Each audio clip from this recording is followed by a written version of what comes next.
A merchant in ancient Mesopotamia walked into a temple and walked out with someone else's gold, and nobody called it theft. 3000 BCE, Uruk, the Temple of Ina wasn't just a place of worship, it was a vault. Priests kept grain, oil, and precious metals in underground chambers. Merchants deposited goods there for safekeeping. The priests issued clay tablets as proof of deposit. Those tablets moved between traders like currency. The first banking transaction wasn't invented by a financier, it was invented by necessity. The system worked because the temple had three things: trust, security, and authority. Everyone believed the priests wouldn't steal. The stone walls kept thieves out. The priests enforced the rules. When a tablet holder showed up claiming his deposit, the temple verified the mark and paid him out. No middleman, no interest, just storage. Fast forward to ancient Rome.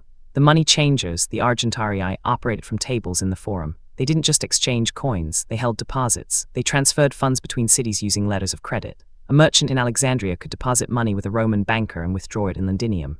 The system was fragile. Wars, political collapse, and theft destroyed fortunes regularly, but the mechanics were there. Then came the medieval collapse. Rome fell, cities emptied, trade dried up, banking didn't disappear, it retreated. The Catholic Church became the vault, monasteries held deposits. By the 11th century, Italian merchant families, the Medici, the Bardi, the Peruzzi, began lending money to nobles and kings. They charged interest, they kept ledgers, they built networks across Europe. The Moneylenders didn't invent credit, they systematized it. A nobleman needed 1,000 florins for war. The banker loaned it at 15% annual interest. The nobleman paid back in installments. If he lost the war, he defaulted. The banker absorbed the loss or seized his lands. Risk became quantifiable. Profit became predictable. By the 15th century, the Medici Bank operated in Florence, Rome, Venice, Milan, and London.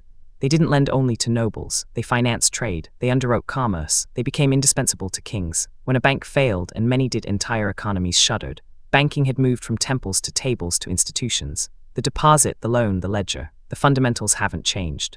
What changed was scale and structure. Ancient temples stored grain. Medieval banks moved capital across continents. They created the infrastructure that made modern commerce possible. Every loan you've heard of, every deposit, every credit line traces back to this. Someone with excess wealth, someone with urgent need, and a third party willing to bridge the gap for a fee.